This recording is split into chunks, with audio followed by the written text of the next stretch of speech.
Today we're going to talk about our spray foundation. So this is the next in the series of foundation how-to videos with all of our different formulas. And so this is a spray that gives you a really kind of airbrushed look. As with all of our foundation formulas, you always want to start with a primer. We have our original Glorious Primer, our hydrating primer, and our mattifying primer.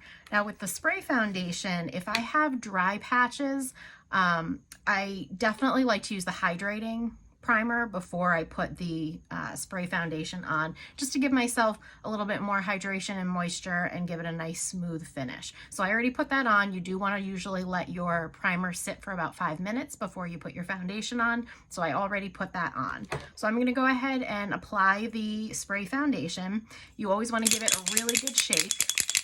You can hear there's a little ball in the spray jar. And I recommend applying this with a kabuki brush. So it's got the flat surface with synthetic brushes, and it just gives it a really nice, smooth, flawless application. So we shook it up, and now I will say when I spray this, I have right now a washcloth in my lap that I use kind of just to catch any fallout, because it is an aerosol spray, so there will be little particles that kind of go beyond the brush.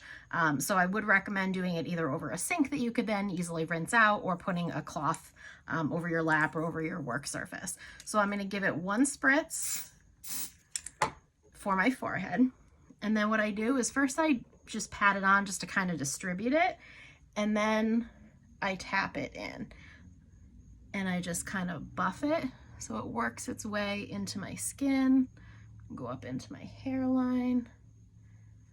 And you can kind of smooth it a little bit, but when I initially apply it, you're just going to get better coverage if you tap it on. So I did one spray for my forehead. Now I'm going to give it another spritz for my right side of my face. And again, I'm dabbing it on. And then I do tend to kind of under my eye just trail it like that. But do you see that the level of coverage, like how this side's kind of uneven and splotchy, and then this side that I've put it on, it is all evened out. And I'll do another spray for my left side of my face. Just dot that around. So this has really good coverage, and it is buildable. So if you apply it once and you feel like you still have some spots that need some help, you can go ahead and give another quick spritz. And sometimes if I need it, I will do one more spritz to kind of do my nose and upper lip and chin area. I feel like just right here I might need a tiny bit more. You could spray this right onto your face, but I wouldn't recommend it. I think it wouldn't go on very evenly. You'd end up with it in your eyes and your eyebrows, and it would just be kind of a mess. So this is not going to give you as much of a matte finish as the liquid foundation or pressed powder foundation, for example, will give you. It's not exactly a dewy finish, but it's definitely a little bit more kind of moisturized looking than some of those other foundations. So always want to personally top this with a setting powder, and that way it stays in place all day long. And I feel like I just need a little bit more right above on this eyebrow here.